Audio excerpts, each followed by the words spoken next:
23. Your teachers are all around you. All that you perceive, all that you experience, all that is given to you or taken from you, all that you love or hate, need or fear, will teach you, if you will learn. God is your first and your last teacher. God is your harshest teacher. Subtle, demanding. Learn or die. Earthseed. The Books of the Living. Friday, September 10th, 2027. We had another battle to try to sleep through before dawn this morning. It began to the south of us, out on or near the highway, and worked its way first toward, then away from us. We could hear people shooting, screaming, cursing, running. Same old stuff. Tiresome, dangerous, and stupid. The shooting went on for over an hour, waxing and waning. There was a final barrage that seemed to involve more guns than ever. Then the noise stopped. I managed to sleep through some of it.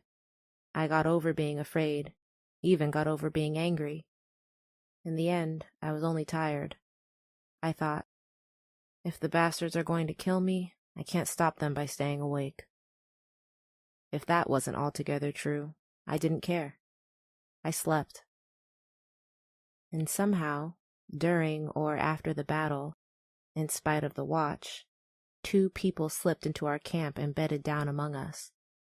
They slept too. We awoke early as usual so that we could start walking while the heat wasn't too horrible. We've learned to wake up without prompting at the first light of dawn. Today, 4 of us sat up in our bags at almost the same time. I was crawling out of my bag to go off and urinate when I spotted the extra people. 2 gray lumps in the dawn light, one large and one small, lying against each other, asleep on the bare ground. Thin arms and legs extended like sticks from rags and mounds of clothing. I glanced around at the others and saw that they were staring where I was staring. All of them except Jill, who was supposed to be on watch. We began trusting her to stand night watch last week with a partner. This was only her second solitary watch. And where was she looking? Away into the trees? She and I would have to talk. Harry and Travis were already reacting to the figures on the ground.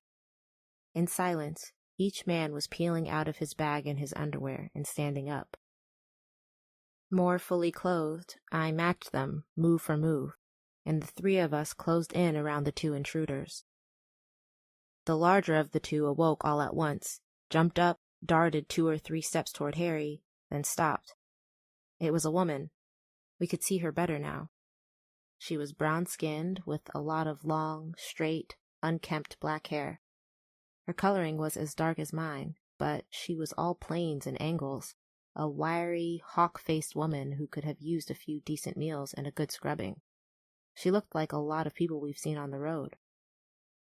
The second intruder awoke, saw Travis standing nearby in his underwear, and screamed. That got everyone's attention. It was the high, piercing shriek of a child, a little girl who looked about 7. She was a tiny, pinched image of the woman, her mother, or her sister perhaps. The woman ran back to the child and tried to scoop her up, but the child had folded herself into a tight fetal knot, and the woman, trying to lift her, could not get a grip. She stumbled, fell over, and in an instant she too had rolled herself into a tight ball. By then, everyone had come to see. "Harry," I said, and waited until he looked at me. "Would you and Zara keep watch? Make sure nothing else surprises us?" He nodded. He and Zara detached from the cluster, separated, and took up positions on opposite sides of the camp. Harry nearest to the approach from the highway, and Zara on the approach from the nearest lesser road. We had buried ourselves as well as we could in a deserted area that Bankole said must once have been a park, but we didn't kid ourselves that we were alone.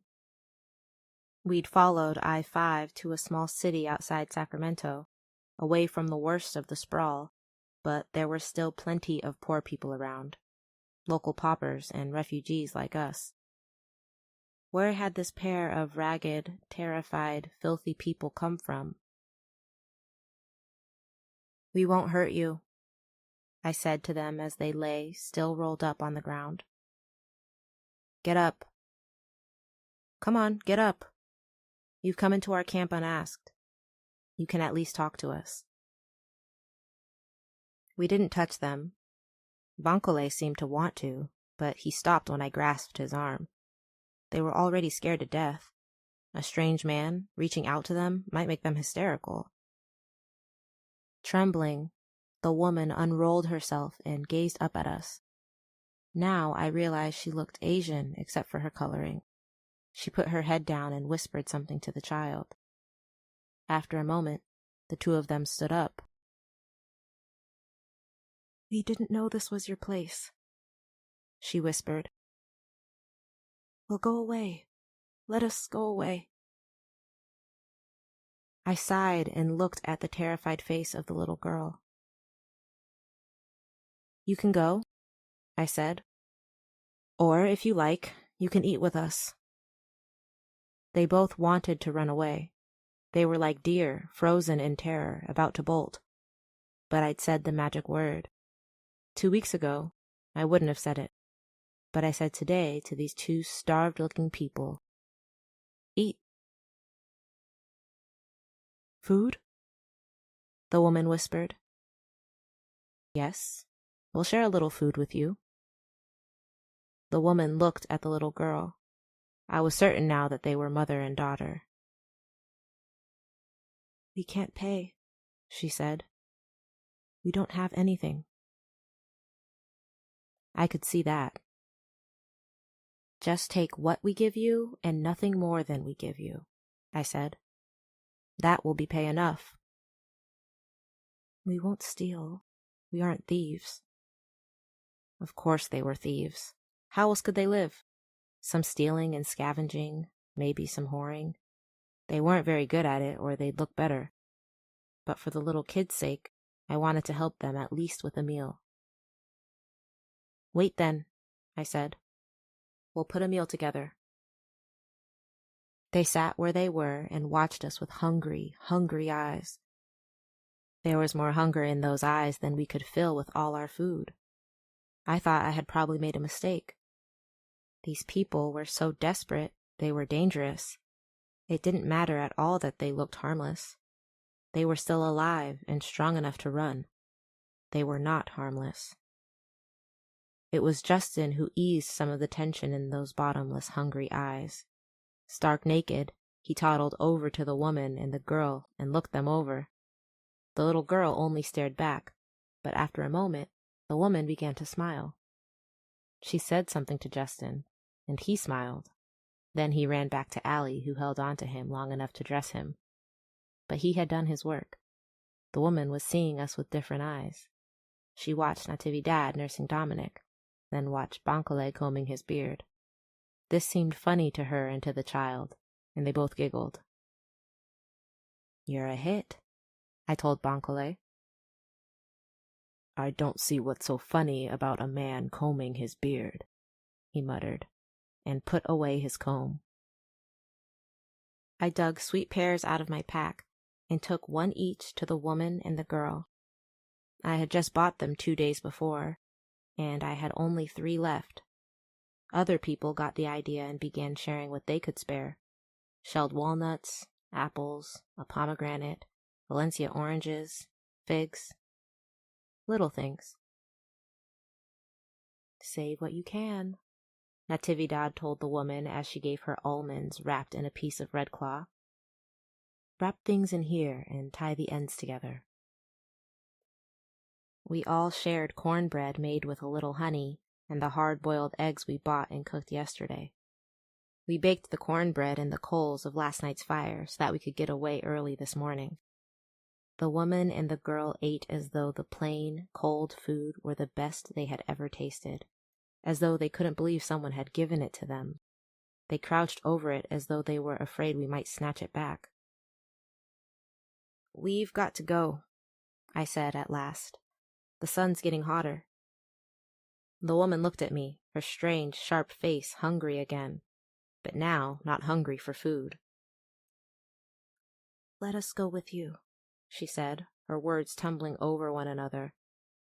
"We'll work. We'll get wood, make fire, clean dishes, anything. Take us with you." Bankole looked at me. "I assume you saw that coming." I nodded. The woman was looking from one of us to the other. "Anything," she whispered, or whimpered. Her eyes were dry and starved, but tears streamed from the little girl's eyes. "Give us a moment to decide," I said. I meant, go away so my friends can yell at me in private. But the woman didn't seem to understand. She didn't move. "Wait over there," I said, pointing toward the trees nearest the road. "Let us talk, then we'll tell you." She didn't want to do it. She hesitated, then stood up, pulled her even more reluctant daughter up, and trudged off to the trees I had indicated. "Oh, God," Zara muttered. "We're going to take them, aren't we?" "That's what we have to decide," I said. "What? We feed her, and then we get to tell her to go away and finish starving?" Zara made a noise of disgust. "If she isn't a thief," Bankole said, "and if she doesn't have any other dangerous habits, we may be able to carry them. That little kid—" "Yes," I said. "Bankole, is there room for them at your place?" "His place?" 3 others asked. I hadn't had a chance to tell them about it, and I hadn't had the nerve. "He has a lot of land up north and over by the coast," I said. "There's a family house that we can't live in because his sister and her family are there, but there's room and trees and water. He says—" I swallowed, looked at Bankole, who was smiling a little. "He says we can start Earthseed there, build what we can." "Are there jobs?" Harry asked Bankole. "My brother-in-law manages with year-round gardens and temporary jobs. He's raising 3 kids that way." "But the jobs do pay money?" "Yes, they pay. Not well, but they pay. We'd better hold off talking about this for a while. We're torturing that young woman over there." "She'll steal," Natividad said. "She says she won't, but she will. You can look at her and tell." "She's been beaten," Jill said.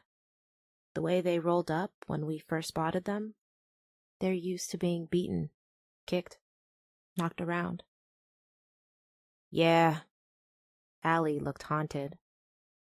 "You try to keep from getting hit in the head, try to protect your eyes and your front. She thought we would beat her. She and the kid both." Interesting that Allie and Jill should understand so well. What a terrible father they had. And what had happened to their mother? They had never talked about her. It was amazing that they had escaped alive and sane enough to function. "Should we let her stay?" I asked them. Both girls nodded. "I think she'll be a pain in the ass for a while, though," Allie said. "Like Natividad says, she'll steal. She won't be able to stop herself. We'll have to watch her real good. That little kid will steal too. Steal and run like hell." Zara grinned. "Reminds me of me at that age. They'll both be pains in the ass. I vote we try them. If they have manners, or if they can learn manners, we keep them. If they're too stupid to learn, we throw them out." I looked at Travis and Harry, standing together. "What do you guys say?" "I say you're going soft," Harry said. You would have raised hell if we'd tried to take in a beggar woman and her child a few weeks ago. I nodded. You're right. I would have. And maybe that's the attitude we should keep. But these two, I think they might be worth something. And I don't think they're dangerous. If I'm wrong, we can always dump them. They might not take to being dumped, Travis said. Then he shrugged. I don't want to be the one to send that little kid out to be one more thief, beggar, whore. But think, Lauren, if we let them stay and it doesn't work out, it might be damned hard to get rid of them. And if they turn out to have friends around here, friends that they're scouting for, we might have to kill them. Both Harry and Natividad began to protest. Kill a woman and a child? No, not possible. Never. The rest of us let them talk. When they ran down, I said, it could get that bad, I suppose, but I don't think it will. That woman wants to live. Even more, she wants the kid to live. I think she'd put up with a lot for the kid's sake, and I don't think she'd put the kid in danger by scouting for a gang. Gangs are more direct out here anyway. They don't need scouts. Silence. Shall we try them? I asked. Or shall we turn them away now? I'm not against them, Travis said. Let them stay, for the kid's sake. But let's go back to having 2 watchers at once during the night. How the hell did those 2 get in here like that anyway? Jill shrank a little. They could have gotten in any time last night, she said. Any time. What we don't see can kill us, I said. Jill, you didn't see them? They could have been there when I took over the watch. You still didn't see them. They could have cut your throat, or your sister's. Well, they didn't. The next one might. I leaned toward her. The world is full of crazy, dangerous people. We see signs of that every day. If we don't watch out for ourselves, they will rob us, kill us, and maybe eat us. It's a world gone to hell, Jill, and we've only got each other to keep it off us. Sullen silence. I reached out and took her hand. Jill. It wasn't my fault, she said. You can't prove Jill. She shut up and stared at me. Listen, no one is going to beat you up, for heaven's sake, but you did something wrong, something dangerous. You know you did. So what do you want her to do? Allie demanded. Get on her knees and say she's sorry? I want her to love her own life and yours enough not to be careless. That's what I want. That's what you should want, now more than ever. Jill? Jill closed her eyes. Oh, shit, she said. And then, all right. I didn't see them. I really didn't. I'll watch better. No one else will get by me. I clasped her hand for a moment longer, then let it go. Okay. Let's get out of here. Let's collect that scared woman and her scared little kid and get out of here. The 2 scared people turned out to be the most racially mixed that I had ever met. Here's their story, put together from the fragments they told us during the day and tonight. The woman had a Japanese father, a black mother, and a Mexican husband, all dead. Only she and her daughter are left. Her name is Emery Tanaka Solis. Her daughter is Tori Solis. Tori is 9 years old, not 7 as I had guessed. I suspect she has rarely had enough to eat in her life. She's tiny, quick, quiet, and hungry-eyed. She hid bits of food in her filthy rags until we made her a new dress from one of Bancole's shirts. Then she hid food in that. Although Tori is 9, Her mother is only 23. At 13, Emery married a much older man who promised to take care of her. Her father was already dead, killed in someone else's gunfight. Her mother was sick and dying of tuberculosis. The mother pushed Emery into marriage to save her from victimization and starvation in the streets. Up to that point, the situation was dreary, but normal. Emery had 3 children over the next 3 years, a daughter and 2 sons. She and her husband did farm work and trade for food, shelter, and hand-me-downs. Then, the farm was sold to a big agribusiness conglomerate, and the workers fell into new hands. Wages were paid, but in company scrip, not in cash. Rent was charged for the workers' shacks. Workers had to pay for food, for clothing, new or used, for everything they needed, and of course, they could only spend their company notes at the company store. Wages, surprise, were never quite enough to pay the bills. According to new laws that might or might not exist, people were not permitted to leave an employer to whom they owed money.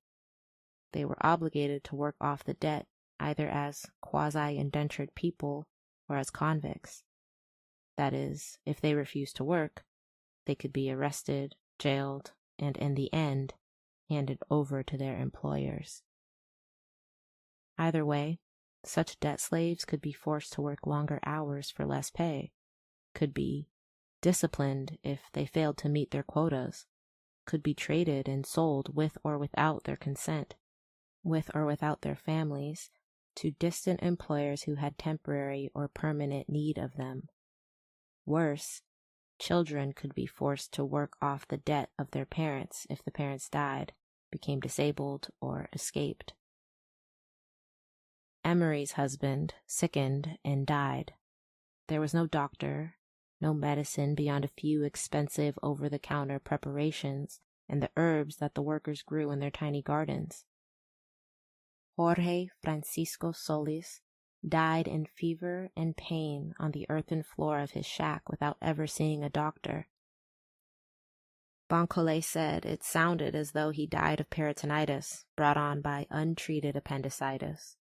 Such a simple thing. But then, there's nothing more replaceable than unskilled labor. Emery and her children became responsible for the Solis debt. Accepting this, Emery worked and endured until one day, without warning, her sons were taken away. They were 1 and 2 years younger than her daughter, and too young to be without both their parents. Yet they were taken. Emery was not asked to part with them, nor was she told what would be done with them. She had terrible suspicions when she recovered from the drug she had been given to quiet her down. She cried and demanded the return of her sons and would not work again until her masters threatened to take her daughter as well. She decided then to run away, to take her daughter and brave the roads with their thieves, rapists, and cannibals. They had nothing for anyone to steal, and rape wasn't something they could escape by remaining slaves. As for the cannibals, well, perhaps they were only fantasies, lies intended to frighten slaves into accepting their lot. "There are cannibals," I told her as we ate that night. "We've seen them. I think, though, that they're scavengers, not killers. They take advantage of roadkills, that kind of thing." "Scavengers kill," Emery said. "If you get hurt or if you look sick, they come after you." I nodded, and she went on with her story. Late one night, she and Tori slipped out past the armed guards and electrified fences, the sound and motion detectors, and the dogs. Both knew how to be quiet, how to fade from cover to cover, how to lie still for hours. Both were very fast. Slaves learned things like that. The ones who lived did. Emery and Tori must have been very lucky. Emery had some notion of finding her sons and getting them back, but she had no idea where they had been taken. They had been driven away in a truck. She knew that much. But she didn't know even which way the truck turned when it reached the highway. Her parents had taught her to read and write, but she had seen no writing about her sons. She had to admit after a while that all she could do was save her daughter. Living on wild plants and whatever they could find or beg, they drifted north. That was the way Emery said it.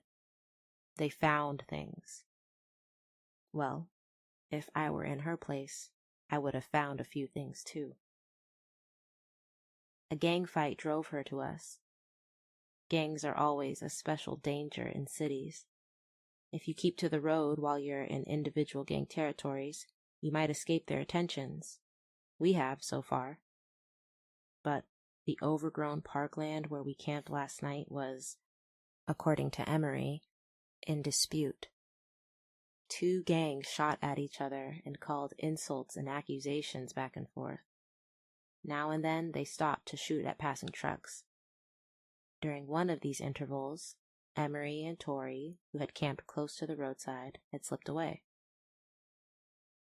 One group was coming closer to us, Emery said. They would shoot and run. When they ran, they got closer. We had to get away. We couldn't let them hear us or see us. We found your clearing, but we didn't see you. You know how to hide. That, I suppose, was a compliment. We try to disappear into the scenery when that's possible. Most of the time, it isn't. Tonight, it isn't. And tonight, we watch 2 at a time. Sunday, September 12th, 2027. Tori Solis has found us 2 more companions today, Grayson Mora and his daughter, Doe.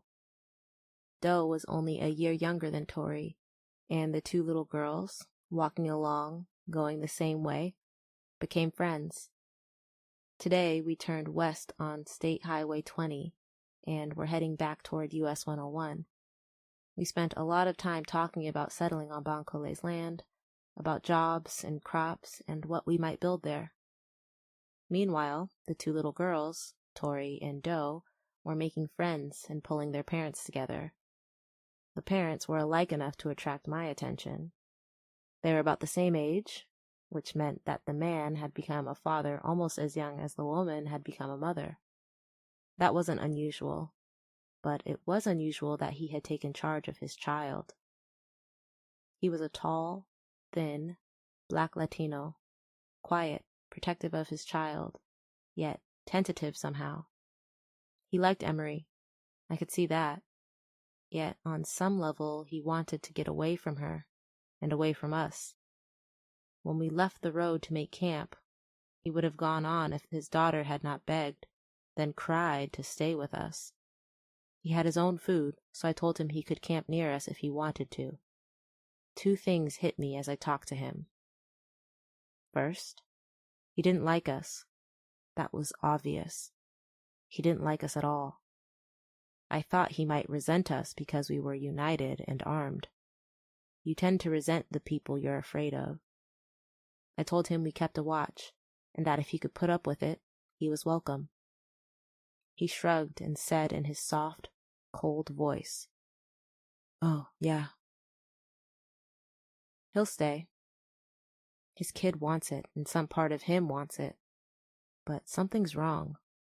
Something beyond ordinary traveler caution. The second thing is only my suspicion.